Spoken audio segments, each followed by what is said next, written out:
That was a lot to mull upon and think upon. Thank you very much, Justice Chandrachud, for a very inspiring, thoughtful keynote discussion. Lots for us to carry back with. I particularly loved your statement that to deny narrative is to deny identity.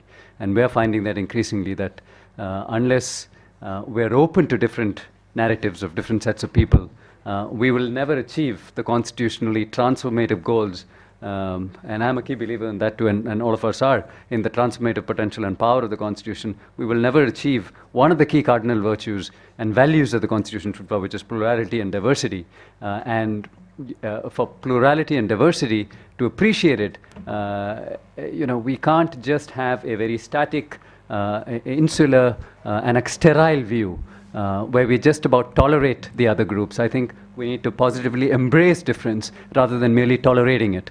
Our law schools, unfortunately, teach us values like secularism and other things, which is a very sterile concept, right? We won't harm, we won't do anything bad, but do you actually understand other groups, especially groups on the fringes? Do you get what their perspective is about? And I think we need to shift the dialogue to real active engagement with those perspectives rather than merely just tolerating them.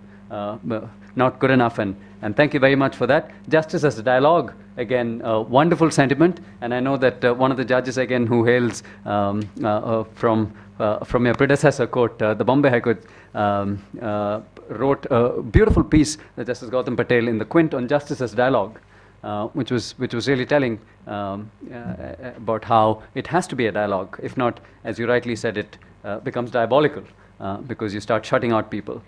Manual scavengers, we were very fortunate last year. As our keynote speaker, it was Bezwada Wilson who came last year, and he made a very powerful point, again through stories, but he said that, well, we are a technologically savvy nation. We are sending missions to Mars and other places and Chandrayaan and whatnot, and yet we are sending people to their death in manholes without having any technology for this. And as luck would have it, even as he was delivering the keynote here, a bunch of extremely passionate, driven students from Kerala were inventing a robotic technology to go into these manholes and to do the job for which we send these unfortunate lower caste people into. And they got something called Bandicoot. I was fortunate enough to help them on the patent side. But of course, the prevalent paradigm was that they would patent it, but make it accessible in formats that people could buy it and start using it. Unfortunately, despite it being commercially viable, despite it being tested, working well, just one or two governments have purchased it. And that's a telling disgrace for us, that when we now have the technology, and it came from a bunch of college students who just saw a social problem, went around and invented it. And yet our governments are refusing to pick it up in good numbers, and still we have deaths from the manholes and the gas that comes from within. I want to really thank you again, Justice Chandrachud, for such a thought-provoking keynote. Can we please give him a big hand?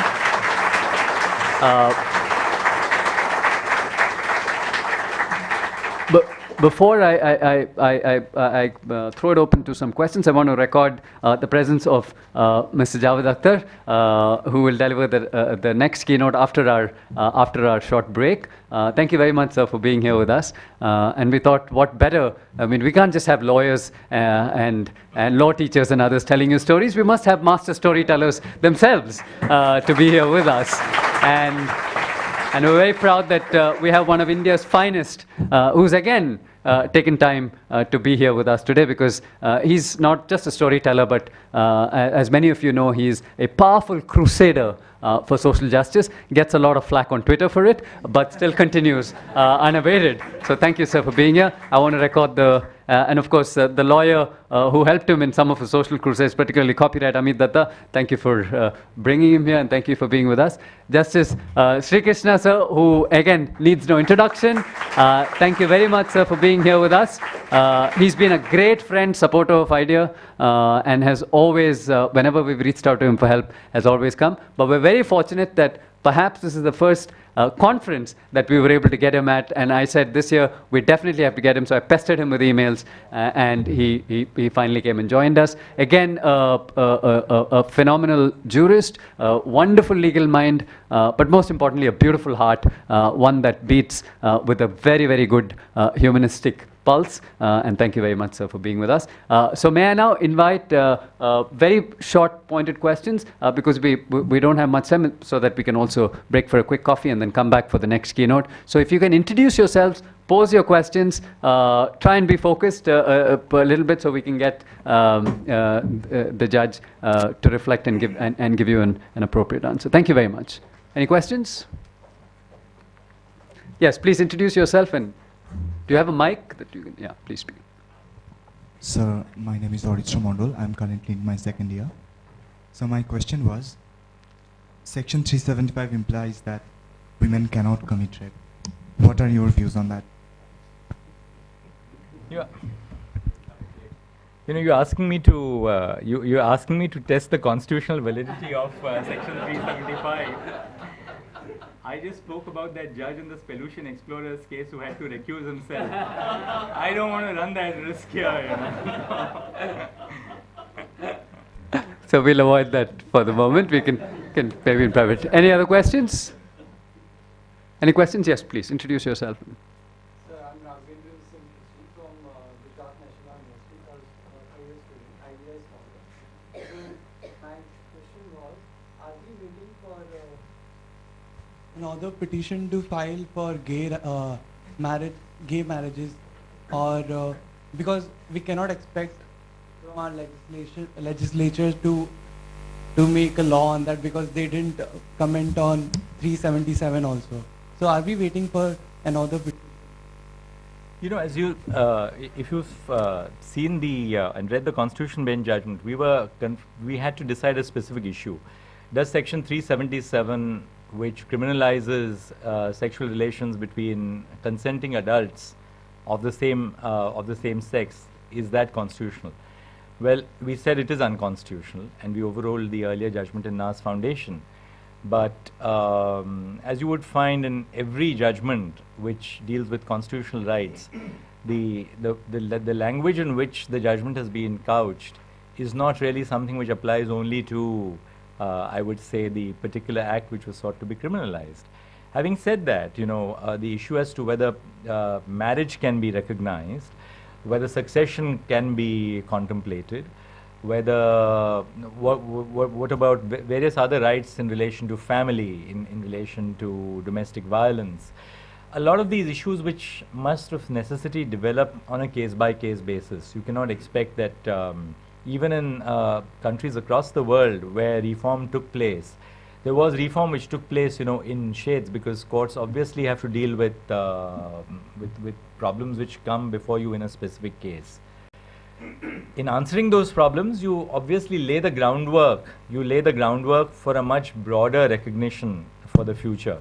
I think that is the craftsmanship of a judge, of not overreaching the actual problem which you are deciding, but yet laying the groundwork for a much broader recognition of rights. I hope you got what I said. The courts have to stop the narrative and deal with the law sometime or the Yes, other. that's right, yes. Okay, you had a question, Rohit, and then we'll take one.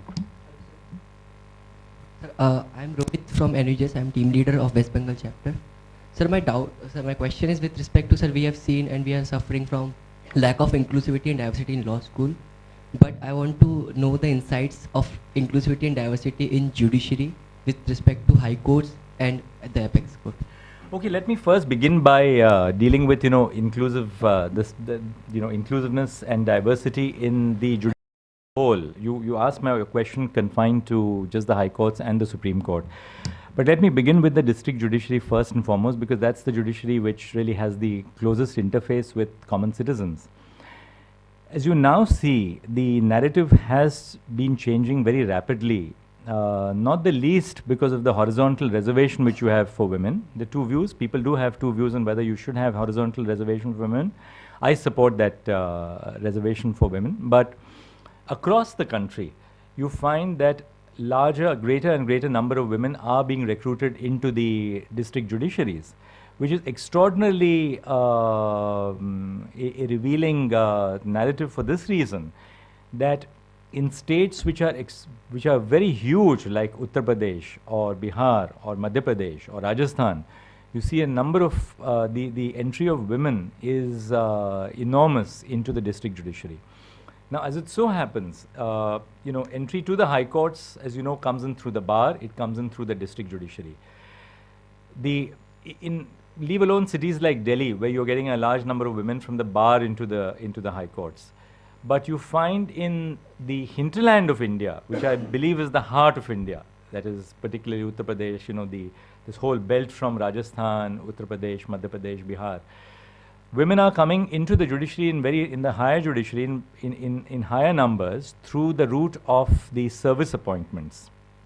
In so far as the bar recruitments are concerned, and I've spoken about this, on the one hand, you do need a greater sense of inclusion in the high courts, and unless you have that in the high courts, how are you going to have it, say, 10 years down the line in the Supreme Court?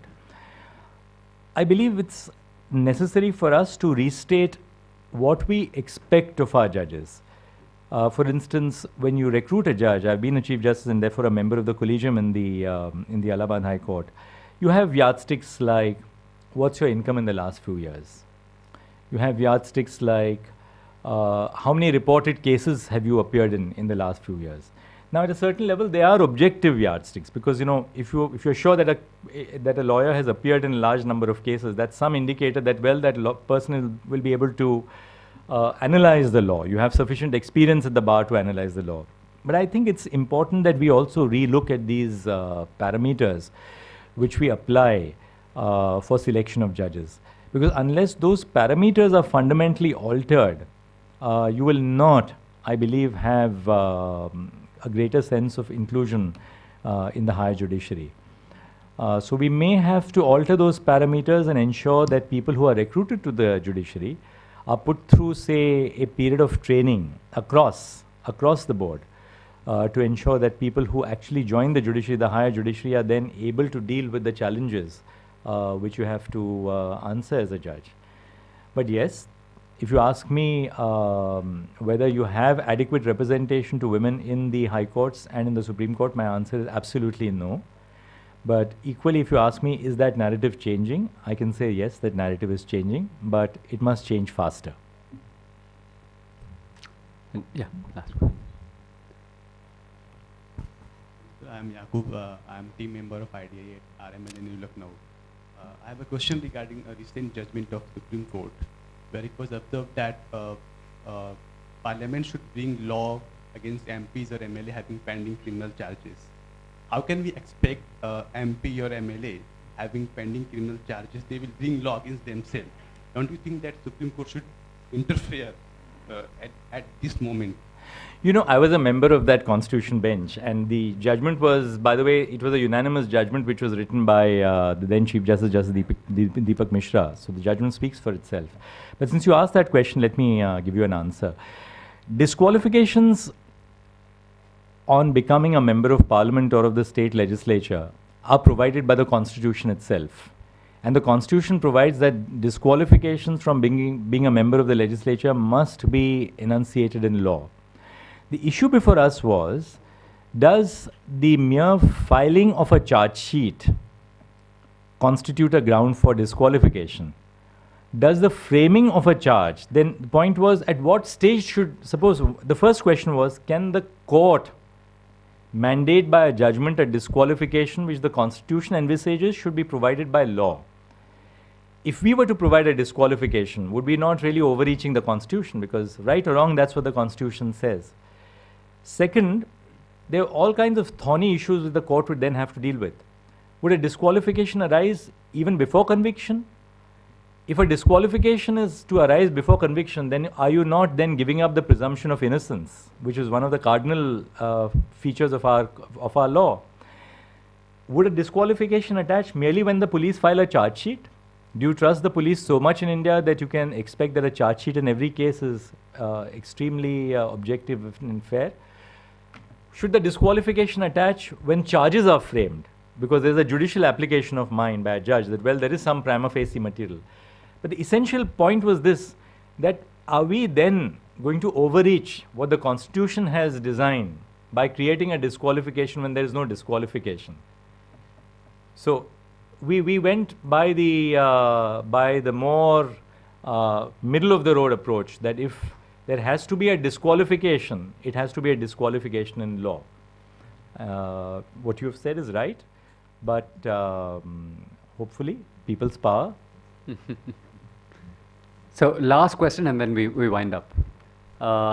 We'll take 2 questions, just very quickly. Yeah? And please try and narrate it to the theme without... Sir, I have a question on the conference subject itself. Storytelling, as we understand, is often a long drawn process, and Javed ji will agree that before storytelling, let's say when petitioners and advocates come to the court, and Supreme Court being the highest appellate court in India, we have a pre-audience stage, which is the admission and so on and so forth stage. And there's a trailer attached to the story. My question is that often the trailer may put it in a right or wrong way, or may mislead the bench itself. And you being on the bench, how would you perceive that the trailer versus the actual story, would they correlate? In the documents on record, is this something which the bench has already read? But do you expect the same narration at the very first instance? And if a misled trailer is leading to expulsion of the case at the first stage, or is leading to too much of appeals in the court, because if my trailer in the, let's say the lower court is not heard rightly, if it is not admitted, I would prefer the next stage, because I feel that my story is not rightly put it across to you. And when I go to the next stage, it is just mounting the cases and files and files. So only question is that, and this is a recent case of last month, sir, when the learned Attorney General mentioned a point to the court number 1, that your Lordship, petitioners travel thousands of miles to have their audience, and you don't hear them. It was a very fine submission to the Lordship. And Lordship says that, okay, we take it in right spirit, and we give you a chance to put your case. If that can happen to a case of so-and-so profile, it can ordinarily happen to any lawyer, sir. And when a lawyer represents the rights of his client, and that narrative, that very brief narrative of, let's say, a minute or 2, is not rightly put or not rightly kind of briefed to the bench, it takes you to the, again, a long process, either of the appeal, or you feel that it is not, submitted to your Lordship. So from the bench perspective, do you think that what difference can it make if the submissions and the narrative and the trailer could go hand in hand? Because otherwise, at times, a story remains a story in the heart, sir. I think... Yes, I'll sort of just respond to one or two of the themes, though I didn't get the question at the end. But there are competing equalities. There is the notion that you must do perfect justice in a court. To do perfect justice, you must hear much longer than what you have to hear.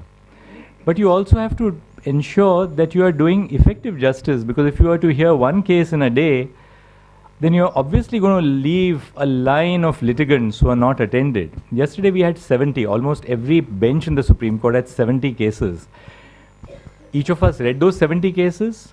We read them to the best of our ability. If you ask me whether that reading was perfect, obviously not, because how can I make a claim of perfection? I read those 70 cases to the best of my ability. That's the only thing that I can say as a judge with my hand on my conscience. But having said that, when you have such a large backlog of cases as we do, a lot of Supreme Courts across the world do not have oral arguments at the stage of admitting cases. The American Supreme Court does not hear oral arguments when it decides to grant cert. It decides to hear cases only which are admitted for hearing. We hear cases even before we admit them for hearing. Now, there are two views on that. The reason why we interfere so much, again, and the reason why we entertain so many cases in the Supreme Court, there is one narrative according to which, why do you hear so many cases? Why do people give access to so many litigants? The reason is very simple, that we regard ourselves as essentially a people's court. So you may have a motor accidents case where the tribunal is awarded 3 lakhs of rupees, where he should have been ordered maybe 9 lakhs of rupees.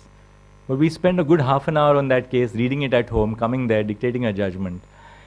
There is no right and wrong in this. There are 2 or 3 different models which countries across the world have followed.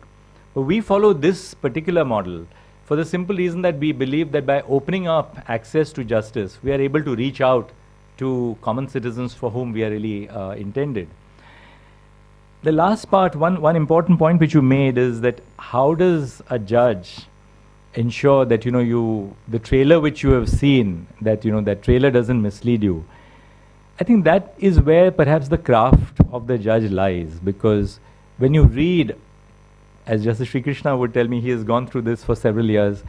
When you read, you're reading in different layers. You're reading through your eyes, you're reading through your mind, but you're also reading through intuition. You're applying, as you read a narrative which is in legalese, in legal jargon, you're constantly telling yourself that, well, what's the human story in this? And what is the human injustice which is involved? And is it sufficient for me to interfere in this particular case? So I think that's the real, the test for the judge, to go beyond what you are reading and to then see if, and this happens almost every single day that I can, that my experience would suggest, that what you read tells you something much more than what you're actually seeing through the words in that case. Thank you, Judge. Last question, we'll give it to our idea trustee, Shishir. Thank you for coming here, sir. My name is Shishir. I'm one of the trustees along with Shamnath. My question is, how does a judge develop a narrative once she or he is appointed as a judge?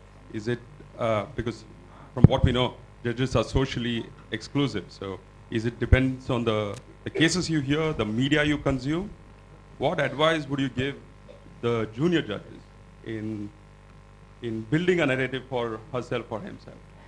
I think it's important, as I see it, isolation is a very huge danger for judges. Now, isolation is something which judges, by their very nature, breed as a part of judicial culture, for the simple reason that you don't want your independence to be affected by, interacting too much with society. But then your isolation can also be a problem, because you lose touch with what's happening in the world at large. So I think there lies the balance, really, that a judge has to make sure that in the work which you do, and especially because the work is so repetitive, it can be so routine, that you don't lose sight of the bigger picture. That is because there's a social transformation which is going on every day of our lives. And most judges, and that's my personal experience, I mean, that doesn't hold necessarily correct for every other individual in society. Other judges I know have different views, they developed in different ways. But I think reading across disciplines, reading not just about law, but reading very broadly in a multidisciplinary context, is one very important way for judges to ensure that they don't lose touch with reality. And second, reading through narratives which are not the dominant narrative. I don't know whether I should let out the secret, but one of the greatest sources of personal enrichment for me is to read something which is not in mainstream media. And I do set apart every day, I set apart a considerable amount of time at the end of the day and before the day is done, to read some narratives which are not something which appears in mainstream, so to speak. I'll put mainstream into inverted commas, mainstream discourse, because that sort of gives you some picture of social reality and what's happening in the world around you. Talking to people. But last but not the least, I must tell you that for high courts and Supreme Court, because we have we have the institution of our law clerks, and some of my law clerks are all sitting here at the back. All three of my law clerks, Maithili Pai, Suniti Rao and Karan Gupta, all tremendously talented individuals have all come for this event. So when you sit with your interns, when you sit with your law clerks, because they're not going to disclose to others what you are talking to them in the close confines of your office, in your chambers.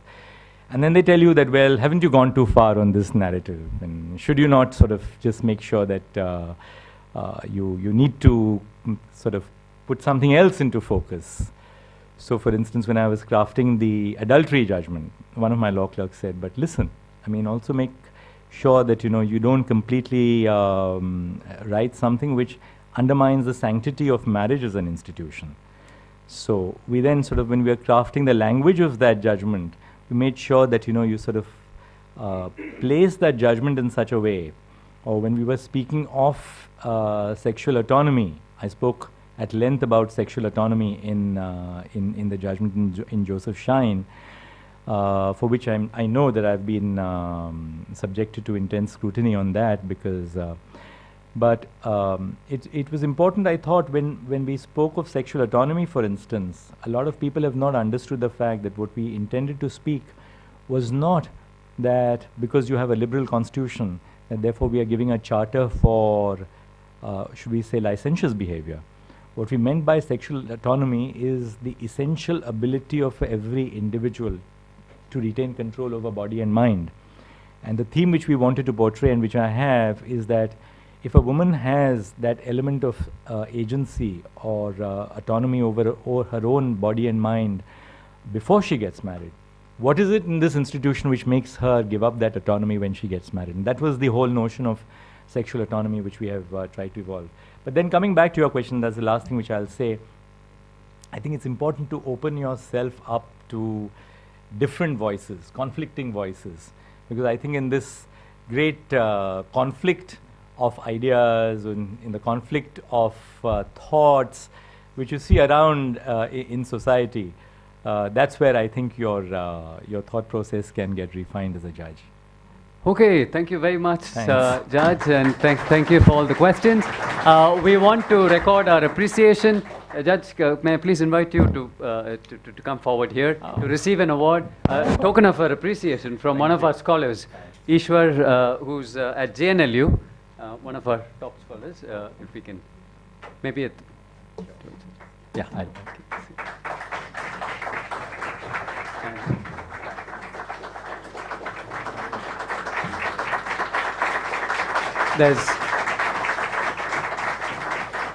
There's a card as well, signed by all our idea scholars in their own words and their signatures.